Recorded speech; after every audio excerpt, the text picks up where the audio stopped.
Ya saben cómo es la dinámica, se los recuerdo. Primero voy a presentar a nuestra invitada, después Gladys Morales, una compañera que estudia Derecho, preparó una breve réplica sobre su trabajo. Las demás compañeras después van a dar comentarios y Estefanía responde. Luego cedemos de nuevo la palabra a Estefanía para que nos platique sobre lo que quiera y abrimos la sesión para otras preguntas, ¿de acuerdo? Bueno. Estefanía Vela Barba estudió la licenciatura en Derecho en Militán y la maestría también en Derecho en la Universidad de Yale. Es profesora asociada de la División de Estudios Jurídicos y responsable del área de Derechos Sexuales y Reproductivos del Centro de Investigación y Docencia Económicas, CIDE. Ha impartido cursos sobre derechos sexuales y reproductivos, fue coordinadora académica del primer diplomado en Género, Sexualidad y Derecho del CIDE, y ha participado como docente en otros diplomados, cursos y talleres ofrecidos por otras instituciones. Principalmente ha impartido clases sobre género, derechos sexuales y reproductivos, el derecho a la no discriminación y los derechos de las personas LGBTI. Ha publicado textos académicos sobre el matrimonio entre personas del mismo sexo en México, el uso conservador del lenguaje de los derechos fundamentales, la libertad de expresión, el derecho a la no discriminación, la libertad sexual y reproductiva en la jurisprudencia de la Suprema Corte de Justicia de la Nación y el aborto. Además, colaboró en la elaboración del protocolo de actuación para quienes imparten justicia en casos que involucren la orientación sexual o la identidad de género, publicado por la Suprema Corte de Justicia de la Nación en el 2014. Desde el 2014 publica un blog semanal en el Universal en el que se dedica a explorar temas relacionados con el género y la sexualidad, y además creo que tiene como 19 años, o sea que está muy claro desde que nació esta trabajando. Bienvenida, mi gente. En principio, anuncios la réplica la he preparado como parte de tratando de identificar como rasgos comunes en los textos que nos compartiste, y es así como es muy interesante que en todos los textos me parece hay como esta interacción, hay una crítica desde diferentes facetas al activismo y a la intervención de las mujeres, al derecho como discurso de poder, y esta relación entre los feminismos, la lucha por los derechos de las personas trans y la comunidad LGTB, igual con como dinamiza con el discurso de poder y el primer texto, From the International to the Local and Feminist Legal Responses, Rape, Prostitution, bueno, no, este texto me parece importante como introducción porque presenta justamente como empoderamiento, cómo se filtra, porque es el mismo lenguaje que maneja el texto, cómo se filtra el discurso feminista en las prácticas gubernamentales. Governance feminism es como el concepto que me gustaría que rescatáramos y que pudiéramos como discutir con mayor profundidad en la sesión, que me parece un concepto bien importante, porque nos lleva a preguntarnos como qué feminismo es el que se está filtrando en la política gubernamental, qué corriente feminista o quiénes son las feministas que están teniendo como más impacto en la legislación nacional. El texto hace como una reflexión sobre la interacción entre el sistema internacional de protección de derechos humanos y su introducción en los sistemas nacionales. Pero también dice qué tipo de normas internacionales, de dónde vienen estas normas internacionales, por qué estas y no otras, en qué contexto logran penetrar estas normas internacionales o estándares internacionales en los sistemas jurídicos locales. Y eso sería también como otra línea que me gustaría profundizáramos en el tema en el seminario, porque creo que da para mucho más que una réplica. En el texto de Gilad Shamir, que era una de las lecturas opcionales, y es como la que elegí porque me gustaba, no por una es la que más me gustó de las tres opcionales, no hay como una razón más allá de eso. Me parece interesante una crítica de cómo las políticas gubernamentales también adoptan una corriente del género para justificar políticas de represión o de cierre de fronteras, en este caso en el vínculo de esa esclavitud o trata de personas con fines de explotación laboral. Como todo ese debate se ha concentrado en como una de las líneas muy precisas, que es tratar personas con fines de explotación sexual. ¿Y por qué esto conviene o es muy práctico para los estados? Como impulsar esta línea de políticas públicas o de reglamentación normativa, dejando fuera como un tema tan importante como son los derechos de los trabajadores y las trabajadoras. Un tema también como de muchos años, un tema de derechos colectivos, una lucha desde los años 50 muy fuertes, que fue como a la par y después se paró del discurso feminista también, y que también es importante retomar, que es otra de las dinámicas que me parece que te da las lecturas que nos compartiste. ¿Cuáles otros discursos o cuáles otros temas estamos dejando de lado cuando trabajamos desde el feminismo? Y que pueden no solamente impulsar, sino también complementar nuestra lucha. El último texto al que quisiera hacer alusión es el de Dean Spade, que es de nuevo, como si lo vemos como un cubo, otra cara del cubo de la crítica desde el poder y los estudios de género, que es cómo también el movimiento por los derechos de las personas trans se convierte en un movimiento de élites, que también está como presente en nuestras discusiones, o que es importante reflexionar y también como autocriticar, como de ser una lucha por los derechos sociales, por la igualdad social en general, para ser un discurso por el acceso al matrimonio, que per se es una institución cuestionable, una institución moderna cuestionable. ¿Por qué querer ser parte de esas instituciones modernas criticables? Y cómo eso te legitimiza para pertenecer a una sociedad que per se tiene muchas deficiencias. Entonces, ese sería como otro tema que me gustaría como ampliáramos en la discusión. Seguramente hay personas que pueden compartir desde su experiencia. No es un tema que yo personalmente ya conozca, pero sí he escuchado incluso de cómo desvirtualiza lo que en sus orígenes era la lucha por los derechos de las personas trans, y los límites del derecho mismo, los límites de las reformas legislativas, los límites de las acciones jurídicas en cortes, y cómo desde el discurso del poder eventualmente los derechos incluso normativamente reconocidos van a ser reconocidos para unas personas y para otras no, aunque la ley diga que es para todos. Aunque tengamos instrumentos jurídicos, las cortes van a resolver a favor de unos y a favor de otros no, por otras razones. Más allá de su preferencia sexual está la raza, la clase social, y cómo todas estas desigualdades se presentan en el momento en que intentamos una acción legal. Y bueno, eso ha sido una lluvia de ideas un poco desordenada, pero serían como las partes más importantes que me gustaría rescatar de los textos. Obviamente, si alguien tiene más. Es un gusto tenerte por aquí, Estefanía. En realidad, los textos que nos envías son de distintas miradas, de distintos campos. Cuando los revisaba, estaba muy curiosa por saber cuál sería el hilo conductor de esta conversación. En lo particular, te agradezco que me presentaras a Aline Spade. También, bueno, se los puso porque va a venir a la UNAM. Sí, lo sé, lo he googleado y bueno, ya sé ahora quién es. Y me ha acercado a sus argumentos, y por supuesto que plantea en estas páginas que nos compartes algo que ya nos habíamos cuestionado, o que se nos hemos cuestionado, o no, se han cuestionado varias personas, ¿no? Si la ley es suficiente, ¿no? O sea, que el hecho de que haya protección de derechos en una ley, que en realidad no es garantía de que se van a respetar estos derechos. Dice, ¿no? Las reformas no han eliminado prejuicios, no han eliminado exclusión, no han eliminado marginación. Me agrada la conexión que hace con el tema del racismo, ¿no?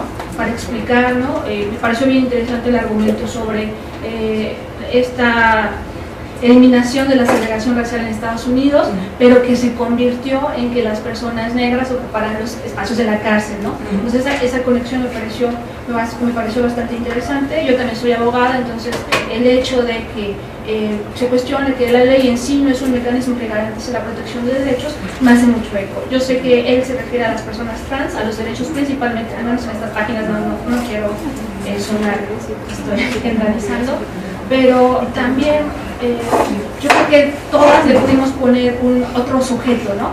Es decir, yo le puse, ahora que está tan latente, el tema de las mujeres que están siendo agredidas en transporte público, me vino el tema Andrea, Gabriela, Ninde, ¿no? Que son mujeres que han sido violentadas y que está el marco normativo y que dicen, bueno, ¿y ahora qué hacemos? Porque el marco normativo no es suficiente. Entonces, me gustaría que nos compartieras tu opinión sobre esto y pues por ahora sería todo. Gracias. Te puedo hacer dos preguntas. Una sobre governance feminism. En español sería como el feminismo institucional, lo que conocemos nosotros como feminismo institucional, esa es la primera pregunta.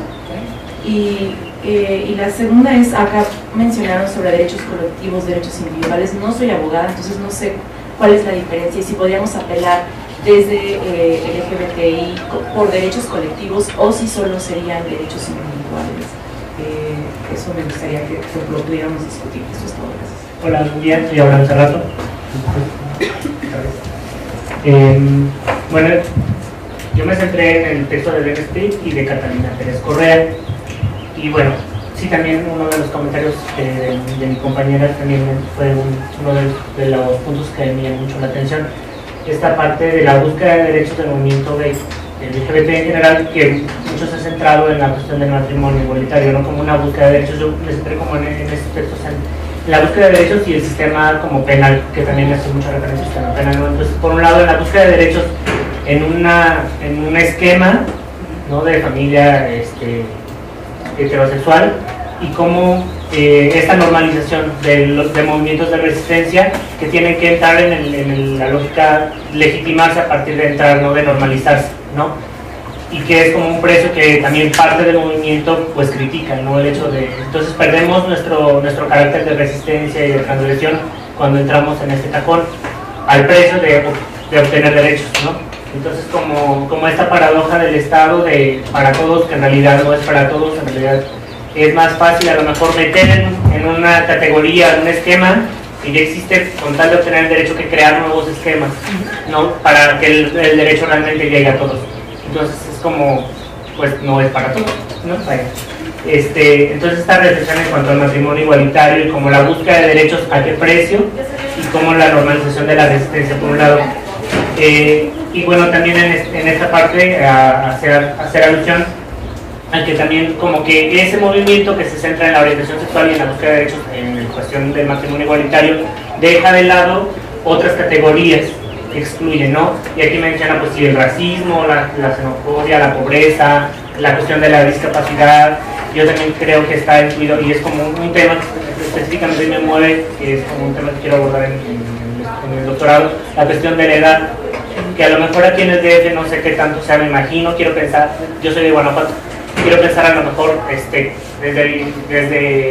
desde mi lógica que a lo mejor en el DF con los avances también jurídicos y demás a lo mejor hay más apertura, pero en Guanajuato es muy invisible en el movimiento LGBT y creo que en general en el movimiento LGBT todas estas categorías quedan muy invisibilizadas, siguen siendo una categoría, un movimiento muy elitista, ¿no? Creo yo, en ese sentido en nuestro país y bueno, en particular en Guanajuato, yo pues desde ese contexto.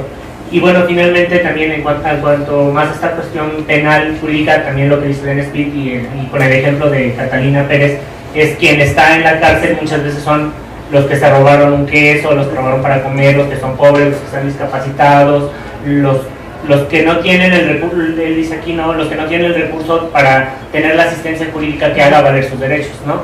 Entonces en esta parte de los costos de la prisión, puedes hacer como todos los costos familiares que las familias pobres que tienen personas en la prisión tienen que costear, ¿no? Y que finalmente habría que analizarse si ellos son realmente quienes tendrían que estar en la cárcel o si esa estrategia es como la estrategia más adecuada para lograr una reinserción social o mejorar el tejido social o lo que sea que se supone que está buscando la estrategia penitenciaria. Y bueno, esos son mis comentarios. Gracias. Yo soy Luz. A mí me gustó muchísimo el texto de los 4 estudios, ¿no?, que es comparativo. Creo que es necesario hacer este tipo de genealogías para saber de dónde viene todo esto, ¿no?, porque finalmente nos llega también esa influencia y tiene impacto también en lo que está pasando en México. Y es específicamente esto lo que te quiero preguntar, si tú revisando estos textos o en tu trabajo estás haciendo también estos ejercicios para México.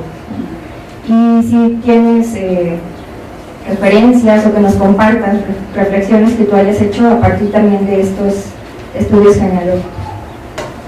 Bueno, pues muy interesantes las lecturas que nos das a leer, y a mí me parece que un punto muy importante que se destaca en una vida normal es el tema de la micropolítica o el tema de la política del ordenamiento, que me parece que ahí está lo medular en el sentido de son estas disciplinas del yo el que controla desde qué nos ponemos, cómo nos vestimos, a dónde vamos, las que apuntan a que esta es una política neoliberal, que es una política de muerte, en donde los que nos vamos a morir justificamos que sea así, ¿no? Estaba leyendo un texto que decía justo el tema del sistema de salud, de cómo hay toda una ideología que hace que la gente que no está dentro de los sistemas de salud sean vistos como gente que, la que estamos dentro del sistema de salud, como gente que no deberíamos cuidar, aunque en algún momento nosotros vamos a caer. Y entonces esta política, porque a mí lo que me parece que es muy interesante de este texto, que fue como que estaba muy hilado y que muy revelador, era como explicar todo lo que está pasando, ¿no? Esta parte también de la individualización del crimen, de cómo entonces si somos un sujeto enfermo, patológico, no es una sociedad o un sistema, ¿no? Y cómo entonces, a mí me pregunta, y la verdad es que ahorita estaba platicando con Luz, no sé ni cómo hacer esta pregunta bien, pero a mí lo que me llama la atención de este tipo de sistemas es cómo está tan bien elaborado. Es decir, ¿quién es el gran hermano que hace que funcione? ¿No? Porque explica muy bien las cosas. O sea, cómo es que el que está arriba sabe que la política que tiene que aplicar es una política donde la legislación no sea una legislación que vaya por estas pequeñas disciplinas que hay que cambiar, sino por esta criminalización, y entonces el otro, el que estamos viendo en espera, pues digamos sí está haciendo bien, y el que estuvo mal fue el narcotráfico, bueno, el gran narco, el que estuvo mal es el abusador doméstico, pero nada más es él, no es que haya una sociedad enferma.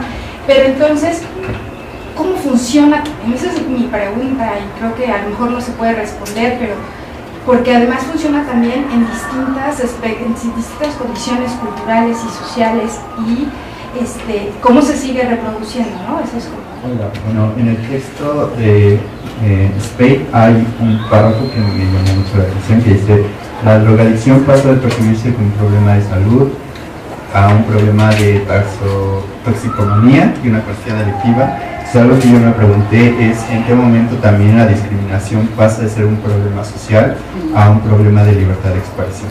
Muchísimas gracias por la invitación. Para mí es un gusto estar aquí con ustedes. La verdad me emocionó mucho esto, pensando precisamente que es un diálogo. Y sí, yo voy a aprovechar mis 30 minutos, porque esto que les puse hoy es parte del inicio de mi investigación de doctorado. Entonces yo sí quiero todas las ideas que se les ocurran, todas sus investigaciones propias, todas sus dudas, traumas, obsesiones, todo lo que se les ocurra, a mí sí me sirve. Entonces les platico un poco cómo llegué a este tema,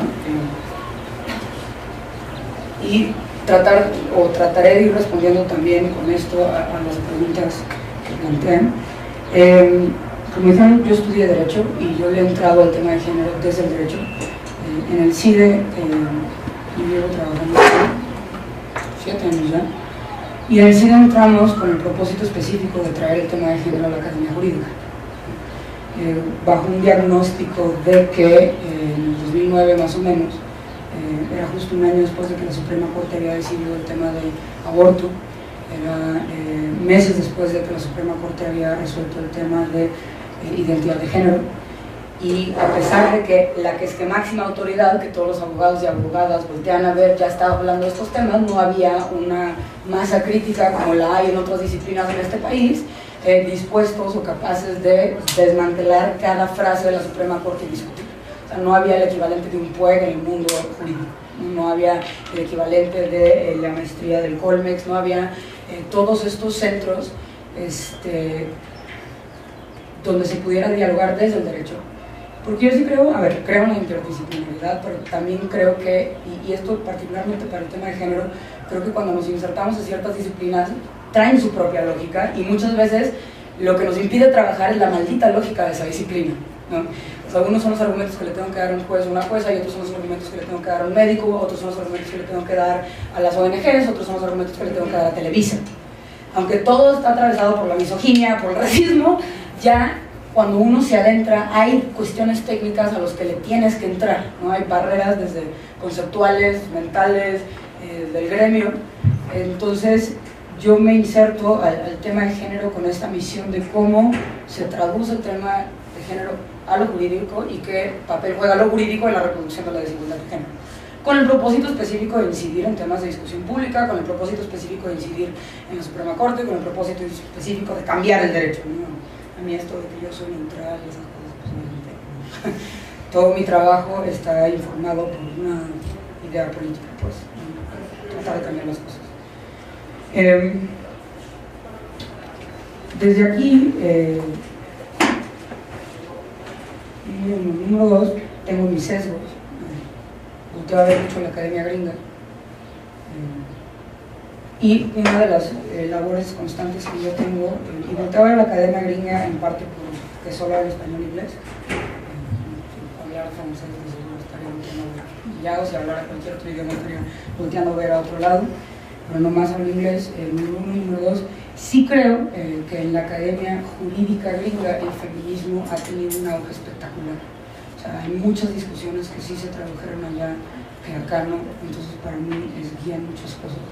De hecho, anécdota personal, una de las cosas que a mí me impresionó de ir a estudiar la maestría allá, en la primera semana de inducción nos dieron conferencias de todo, ¿no? Como bienvenidos al campus, y una de las conferencias nos dio una de las vacas sagradas, hombres blancos, bugas, que era de los padres pensadores del derecho y economía, que en Estados Unidos es una de las corrientes desde los 50 para acá.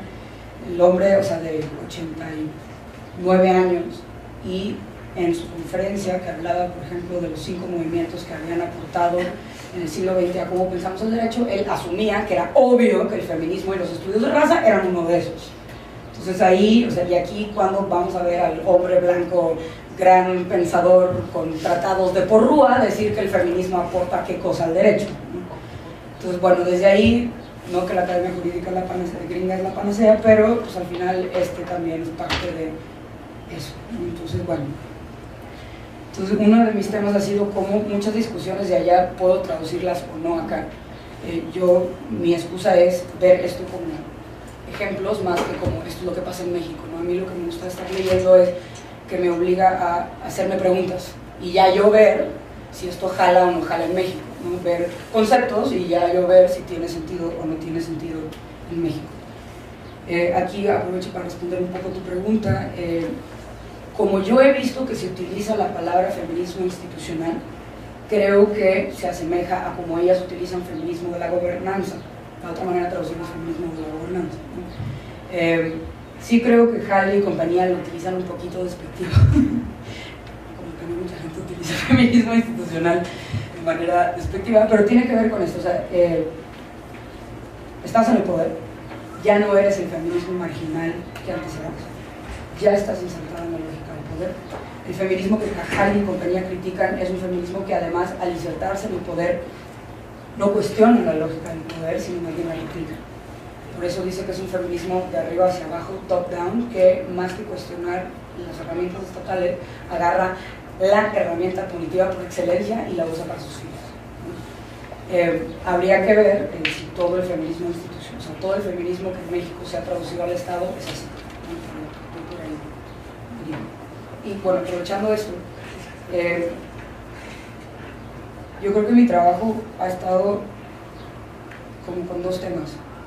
Por el tema del matrimonio entre personas del mismo sexo y por el tema LGBT me ha tocado pelearme mucho, discutir mucho con gente que sigue creyendo que la homosexualidad es antinatural, que el matrimonio es esencialmente para la reproducción, que nacemos hombres y nacemos mujeres y el derecho no puede hacer nada más que reconocer ese hecho, ¿no?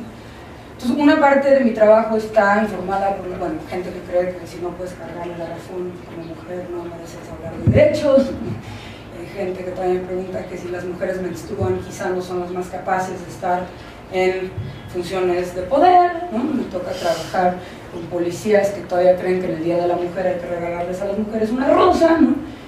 Entonces, parte de mi conversación cotidiana es esa, o sea, es ir a Sonora y hablar con jueces y juezas que creen estas cosas, es estar aquí en el DF y hablar con policías que creen que, pues si tomas igual, por algo te van a ir. Entonces, mucha de mi conversación va por ahí, pero la otra conversación que a mí cada vez me interesa más es precisamente esto. Yo creo que sí ha habido una transformación del Estado feminista. En los últimos años ha habido una transformación en ciertas partes del Estado con el discurso LGBT y creo que es hora de preguntarnos qué está pasando con esto.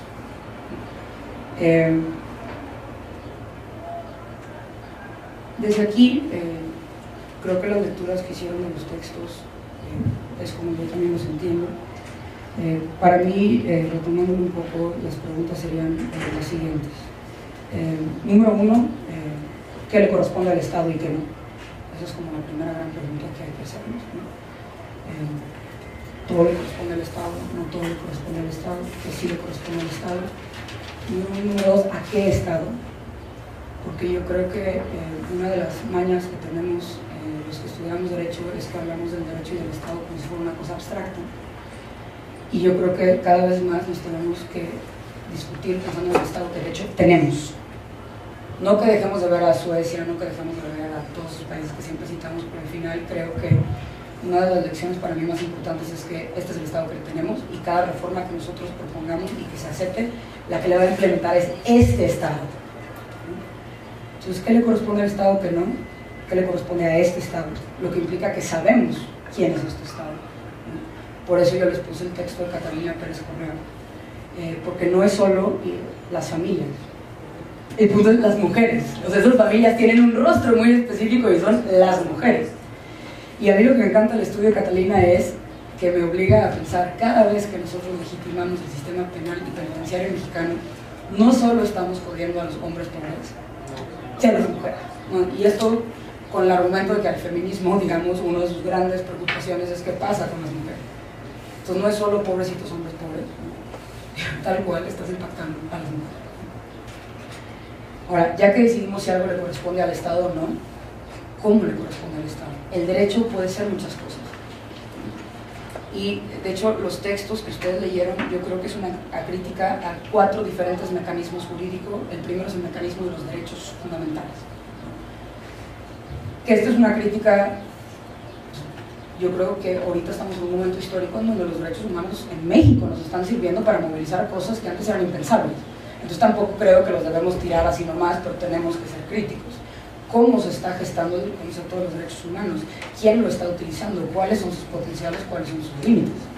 ¿Nos da para todo? ¿No nos da para todo? Que sí, que no. Aquí una de las distinciones básicas entre Estados Unidos y nosotros, por ejemplo, es que en Estados Unidos la discusión sobre derechos económicos, sociales y culturales ni la tienen. Aquí en México sí. Allá en Estados Unidos, el que tú afirmes que el Estado está de hecho obligado a darte algo es una locura. Aquí no. Entonces igual aquí hay muchas partes de los derechos humanos, como lo hemos incorporado con el paso de los años, que no tenemos muchas de las normas que allá. Parece que son instrumentos que sí nos pueden dar para mucho, parece. El otro gran eje de discusión es el tema de la judicialización. O sea, uno es derechos, lo utilizo como discurso, no lo utilizo como discurso, cómo lo articulo, no lo articulo. Segundo tema, la judicialización. ¿A qué le apuesto? A que mis conflictos yo los resuelvo acudiendo a las cortes o a otros mecanismos. ¿Qué cortes? Porque puede ser una judicialización constitucional en donde a la corte le corresponde decidir una cuestión más bien abstracta. Otras son las cortes de primera instancia, como pueden ser las cortes penales, como pueden ser las cortes de derecho civil. Pero hay un tema, digamos, de qué tanto tenemos que acudir a las cortes, cuáles son las ventajas de este mecanismo y cuáles no son. El otro eje claro para mí de Spade, Halley y compañía es el derecho penal. Dentro de todos los mecanismos que tiene el Estado, uno muy específico es el derecho penal, que va junto con el sistema penitenciario, hasta dónde lo queremos utilizar y no.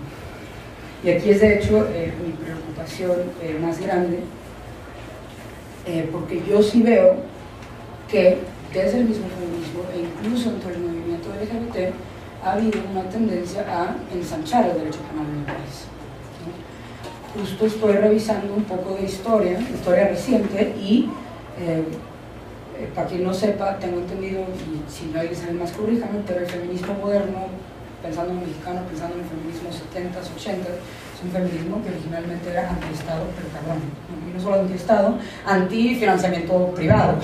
Tengo entendido que las financiadoras casi tenían que seguir a las ONGs y decir, please, déjame financiarte, y era como, no. Entonces surge como anti-Estado, ¿no? Y esto cambia en mediados 80s, finales 80s, por varias cosas que se unen desde las elecciones de Salinas en el 88, que de repente le da el poder razones para buscar una legitimidad social. De lo que he estado leyendo, yo creo que es imposible ignorar el Estado. O sea, justo una de las lecturas que estaba leyendo hablaba de cómo, por ejemplo, en los 80s mucho del feminismo, al menos aquí en el Distrito Federal, se volvió a trabajar el tema de la violencia sexual, violencia familiar, y es imposible estar en esos temas sin que en algún punto el Estado se aparezca. O sea, o porque tienes un tipo que te quiere matar y necesitas a alguien que lo detenga, ¿no? O porque hay mujeres que sí quieren denunciar y que si sí quieres denunciar, pues te vas a enfrentar a las autoridades del Estado. Entonces, esa cosa que querían como ignorar en algún punto se vuelve parte de la agenda, porque mínimo tenemos que reformarlo para que no nos jodan, y en una de esas hasta que funcione a nuestro favor. Y cuando entra, o una de las primeras reformas como 100% feministas que encuentro es la del Código Penal de 1991. Y me atrevo a decir 100% feminista porque, por ejemplo, algo que yo no sabía es que la reforma constitucional de 1974, la que reconoce la igualdad entre hombres y mujeres, consagra el derecho a decidir, las feministas no estuvieron oficialmente detrás de esto porque era en su época de al diálogo con el Estado. Y de hecho, si se acuerdan, en 1975, al año siguiente, fue la cosa esta de la ONU, y las feministas tampoco participaron en ese evento y de hecho tuvieron su contraevento. Entonces, aunque es una reforma que hoy nos puede beneficiar o que beneficia el tema de género, no era una reforma con feministas detrás de. La de 1991 del Código Federal sí. Y otro dato para que no se olviden, en esa época el Código Federal era el mismo del DF. Entonces era, digamos, todo esto gestándose en el contexto chilango. Entonces me llama mucho la atención, hablando del feminismo de la gobernanza y el feminismo institucional, que creo que la primera reforma como 100% feminista a través de la vía penal. Y esto es intuición mía, no sé si se han seguido por esa vía porque ha sido como la más exitosa. Ahí es donde entra, por ejemplo, el texto de Gila Shamir. Una de las observaciones que ella hace es, bueno, ¿por qué el discurso de los derechos humanos se ha convertido en esta cosa tan específica? Y tiene que ver con contextos muy particulares. Uno de los contextos es que en general el movimiento obrero estaba para abajo, ¿no? Dean Spade nos dice, otro de los contextos es el contexto neoliberal, ¿no? Una de las preguntas que yo me estoy diciendo es, bueno, ¿por qué ha habido esta apuesta por lo penal? La primera pregunta es, bueno, ¿qué otras apuestas había? ¿Era viable otro tipo de movimiento? ¿Era viable otro tipo de estrategias o no? ¿No? Número dos, yo lo entiendo, la violencia en el país está cabrona, güey. Y entiendo que con la violencia que estamos viviendo es imposible no querer traer el derecho penal. Pero lo que pasa con el tema del feminismo, nomás para acabar de contar esta reforma, en esta reforma se hacen varias cosas que yo creo que hoy siguen estando presentes en muchas de las discusiones que tenemos. Número uno, el delito de violación se modifica y se amplían los supuestos de agravantes. Entonces es esta tendencia al feminismo para los delitos ya existentes, reformarlos para que estén de acuerdo a los valores o las realidades que las feministas señalan. Número dos, incluir nuevos delitos. Esta es la reforma en la que se incluye el hostigamiento sexual como delito, el hostigamiento sexual en contextos educativos y laborales, incluidos los laborales gubernamental, ¿no? El servidor público, cualquier cosa. Número tres, reformas procedimentales. En esta reforma es donde, por ejemplo, se reconoce el tema de que si una mujer va y denuncia, toda la parte médica de los peritajes, el que te atienda sea una mujer. Número dos, que no tengas que enfrentar a tu agresor, ¿no? En el careo, entonces que tú puedes estar en otro lado. Y número tres, el tema probatorio. se introduce esta reglita que dice que las otras pruebas que no sean el testimonio de la mujer las van a robustecer. Entonces, toda esta idea que seguimos discutiendo hoy de que a las mujeres víctimas hay que creerles, traducidas al derecho penal. Y otro punto, introduce el tema de la reparación del daño. Y esto lo señalo porque creo que con el paso de los tiempos, o sea, desde el 91 hasta hoy, yo creo que sobre estos distintos ejes, lo procedimental, el resarcimiento del daño, la criminalización de nuevas conductas, muchas de las reformas han ido.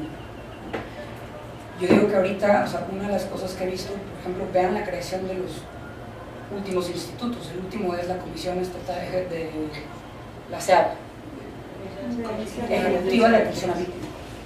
Una de las cosas que a mí más me preocupan es que siento que la víctima se está convirtiendo en el nuevo sujeto de derecho, no ya la persona, no tal cual la víctima. Y que es una vez que hay víctimas, que el Estado ya hace sus políticas de vivienda, ya hace sus políticas de compensación económica, ya hace, pero si no hay víctima, el Estado no actúa. Y creo que precisamente el punto de los derechos humanos, el punto de las políticas públicas o la parte, o el punto preventivo es antes de que lleguemos a tener víctimas. Y esto se conecta con lo que habla Dean Spade de la individualización del daño, o sea, del daño. Siento que hay como dos cosas que me parecen problemáticas.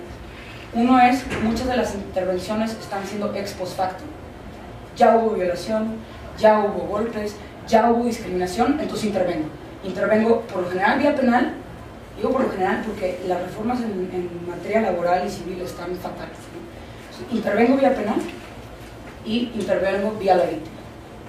Entonces, uno es el castigo y otro es compensación a la víctima. Entonces, bueno, por aquí hay varias reformas. Hemos visto nomás, agarrando el Código Penal Federal, el tema de la trata y el tráfico. Ya no me acuerdo ahorita el año, pero también después de los 2000 es cuando se introduce en el Código Penal, siguiendo al protocolo de Palermo, es cuando se expide la propia ley, y lo digo pensando en el texto de Gila Shamir, ¿no? Ahorita vamos a andar en eso. También en el Código Penal Federal, por ejemplo, se tipifica la discriminación, incluida la discriminación laboral. Entonces, no es solo Dean Spade para lo laboral critica lo civil, pero todavía lo civil, o sea, aquí me llama lo penal. ¿Y por qué me llama la atención lo penal? Y aquí es donde vuelvo a conectar, y hablando del país en el que estamos. En el 2008, para quien no sepa, se reforma la Constitución para que finalmente tengamos un sistema penal acusatorio, un sistema penal un poco más respetuoso de ciertas garantías básicas como el debido proceso, a partir del abuso del derecho penal que tenemos en este país. Entonces, para la mayoría de los delitos lo que queremos es un derecho penal mínimo. Y lo que un derecho penal mínimo implica es que, por ejemplo, las cargas probatorias aumentan cabrón, porque no quieres que el Estado te meta a la cárcel salvo que esté más que comprobado que cometiste un delito. Y una de las cosas que me parece preocupante es que en todos los contextos a los que voy, donde hay jueces, juezas, abogados, abogadas, todos los que trabajan en temas de género se están quejando de la reforma penal, porque para los temas de delitos relacionados a género aumenta la carga procesal. Y a mí sí me parece muy preocupante que nuestra estrategia pase por abrirle la puerta a los policías de este país, a los MPs de este país y a los jueces y juezas de este país para bajar la carga de este país. No digo que no. Entonces, una de las preguntas que yo traigo, y esto ha sido constante y tiene que ver con esto, que es esta idea de todo lo que beneficia al agresor jode a la víctima, ¿no? Que es, se convirtió el tema de víctimas y agresores en este juego de suma cero, que pensando en nuestro derecho, ¿no? Entonces, se ha también tipificado, por ejemplo, los delitos contra los derechos reproductivos, que va desde inseminación forzada hasta, por ejemplo, que te inseminen un óvulo que tú no hayas aceptado. Pero el que yo cuestione el derecho penal no quiere decir que yo diga que algo está bien. Lo que yo quiero cuestionar es de qué manera decimos que está mal, utilizando qué herramientas lo desaprobamos, ¿no? Y para mí, creo que al menos dentro del feminismo tiende más o menos a haber un acuerdo en cuanto a lo que queremos, donde yo siento que hay mucho desacuerdo, o podría haber mucho desacuerdo, es a cómo llegamos a eso que no queremos, ¿no? Y para mí el tema de la violencia es uno de esos. Yo creo que todos aquí estamos de acuerdo, que el acoso en el metro está cabrón. Si queremos traer al Estado para eso, yo ahí ya hago la pregunta, ¿queremos que la policía sea lo que lo maneje? Si no es el Estado, ¿qué? Por los demás. Pero para mí pasa, digamos, por empezar a cuestionar. Entonces, bueno, yo ya hablé mucho, prefiero, a ver, déjenme. Entonces, bueno, espero haber medio respondido a las preguntas que algunos de ustedes plantearon. Yo me pensaría, discutamos, o sea, tienen razón, para mí es cuál es el feminismo que se está traduciendo al Estado, ¿no? Cómo se habla de la violencia, cómo se habla de las víctimas, cómo se habla de los agresores, cuáles son las herramientas que son las que estamos fortaleciendo, qué estamos dejando de lado. Si no es el derecho penal, ¿qué sí es? Creo que Tim Spade apunta a algo que muy interesante, que es igual y no todo tiene que decir mujeres, pero puede ayudar a las mujeres, como es esta cosa del sistema penitenciario. O sea, para mí una de las consecuencias del estudio de Cata es prison, o sea, abolición de la prisión, o sea, reduzcamos la pena, pero lo que ya beneficia a hombres, pero reduzcamos la pena, porque además tarde que temprano beneficia también a las mujeres, ¿no? El tema de los sistemas migratorios, bueno, claro, en Estados Unidos no le va a tocar, obviamente. Pero bueno, esto también nomás para cerrar y pasar el micrófono. Yo creo que una de las cosas para mí es, yo creo que cada vez más, y esto se relaciona con la crítica de Tim Spade, vamos a llegar a un mundo en donde ya no se nos va a decir explícitamente que se nos discrimina por ser hombres o por ser mujeres. Ya no va a haber leyes que digan que tú como mujer no puedes ser política, ya no va a haber leyes que digan que tú como persona indígena tal o cual cosa. Cada vez más los jefes ya no te van a decir cómo es posible que te salgas para cuidar a tus hijos. La cosa es que no va a ser necesario, y ese es el punto, que cada vez más la discriminación va a ser por los sistemas. Y precisamente yo creo que una de las cosas muy obvias del derecho penal es que el derecho penal sirve para castigar a personas por hacer cosas. Y cada vez menos la discriminación la vamos a deber a Chuchito en concreto porque hizo algo, porque cree que eres inferior. Entonces, ¿con qué mecanismo le vamos a pegar a la discriminación más, o sea, estadísticamente más relevante, que es la que ocurre por los sistemas? Yo creo que aquí es donde el tema de otras políticas públicas, otros programas, o sea, va a ser más que relevante, y el derecho penal, o incluso el derecho civil, va a ser lo de menos. O sea, no va a ser necesario que te digan tu mujer exclúyete, basta con que los horarios sean de cierta manera, o basta con que el sistema migratorio sea de cierta manera para que quedes automáticamente excluido.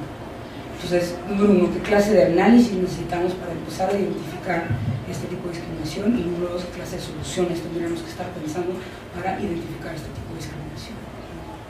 Mi única, bueno, voy a responder. Como abogada, tengo entendido que los derechos colectivos se gestan en un contexto muy particular, que es atendiendo a las demandas de las comunidades indígenas. ¿Me equivoco? Ajá, exacto. No, eso es un derecho de grupo, que más, o sea, que por excelencia son comunidades, o sea, de origen étnico o religioso. En donde hay una cohesión, creo que distinta a la que habría en LGBTI. O sea, la movilización LGBTI te une la discriminación, pero no es necesariamente que quieras vivir en una tierra todos juntos. Entonces, jurídicamente, el concepto de los derechos colectivos no creo que sea necesario para la lucha LGBT. Desde el derecho, por cómo se gesta el concepto de derechos colectivos. O sea, los derechos colectivos sirven para que toda la comunidad junta demande X del Estado, que salte de nuestras tierras. Exactamente. Porque muchas, por ejemplo, de las tierras, o sea, ustedes sabrán, por ejemplo, la figura del ejido, son propiedades compartidas, en donde, por ejemplo, vemos casos donde hay violaciones. Por ejemplo, no sé si lo hayan leído, las sentencias de Rosendo Cantú e Inés Fernández, que la violación sexual de estas mujeres no era un daño individual, aunque esto puede parecer aberrante para nosotros, pero en realidad ellos y la comunidad lo vieron como un daño colectivo, porque en estas comunidades pasa primero lo colectivo a lo individual, que esto quizás no se traduce, puede ser que sí, digo porque puede ser que lo estamos viendo desde un punto de vista muy rígido. Finalmente los derechos son construcciones sociales y se pueden resignificar, ¿no? Entonces creo que sí, en el movimiento LGBTI hay muchas cosas que se comparten, hay un interés colectivo, pero en realidad no es el movimiento que pasa, o sea, no es la colectividad que pasa antes del individuo. Esto es debatible, sin duda, pero eso lo encontramos mucho más marcado, por ejemplo, en comunidades de origen étnico o un grupo religioso. Bueno, esto es como ahorita se están utilizando los conceptos, al final son conceptos y los podemos usar como se nos pega. Ahora, nomás una cosa, en Dean Spade hay una crítica a los derechos, pero de hecho dentro de la discusión de raza, en un texto que les puedo pasar, lo incluí, pero de Patricia Williams, que está traducido al español, hay una defensa de los derechos desde las personas afroamericanas. Porque hay toda una crítica que sabe, los derechos al final son cosas abstractas y los podemos llenar de lo que sea, ¿no? Entonces les estamos dando un poder que no tienen, se puede manipular con cualquier otro concepto. Es una crítica que dentro de la Academia Jurídica Gringa la sacaron una bola de hombres blancos privilegiados de izquierda en 1970. No los desprecio, son unos fregones, pero entonces así como sus críticas de hombres blancos, los derechos son mucho más abstractos, son inútiles de lo que ustedes creen. Y Patricia Williams, entre otras, les contestan, ajá, dicen ustedes los hombres blancos que llevan gozando derechos desde siempre, no, a nosotros no. Entonces a nosotros no es que no sepamos que los derechos no se pueden manipular, pero en nuestro contexto tienen una fuerza simbólica que todavía no sirve. Entonces, no todos, ni siquiera dentro de la crítica de raza, descartan a los derechos individuales incluso. Perdón, voy a decir nada más una última cosa, no los quiero como retrasar, pero respecto a lo de, o sea, lo colectivo versus individual, que sí es muy interesante, y por ejemplo lo vemos en temas de género. La salud sexual y reproductiva en Latinoamérica y en muchas partes del mundo está como muy medicalizada, está muy concentrada en lo que es acceso a servicios en el embarazo, parto y puerperio, ¿no? Por ejemplo, la justicia ambiental, que es otro movimiento, por ejemplo, que en Estados Unidos ha tenido mucho auge y en ciertas regiones, por ejemplo, de África, en Nigeria se ha estudiado, por ejemplo, cómo la degradación ambiental y cómo el cambio climático ha tenido efectos en la salud reproductiva de las mujeres. Por ejemplo, yo hace un par de años trabajé con una comunidad de mujeres migrantes en Nicaragua y México, y ellas, por ejemplo, como un derecho colectivo, o sea, resignificaron el derecho a la salud para entender no un derecho a, o sea, el derecho a la salud no como el derecho a ver un médico o el derecho a que tu parto sea de tal o tal forma, sino que era un derecho colectivo de todas ellas, o sea, de que se respete, o que las industrias que estaban cerca de ellas, que en general eran la industria lechera y de rastros, que usan una cantidad de pesticidas alarmante, eso se filtra en el agua, cuando ellos la toman, los bebés nacen con una serie de deformaciones, ¿no? Entonces ellas lograron cambiar el significado o la conceptualización del derecho a la salud para entenderlo como un derecho colectivo, la salud reproductiva no de una sola mujer con ciertos servicios particulares, sino a un bienestar, valga la redundancia, colectivo.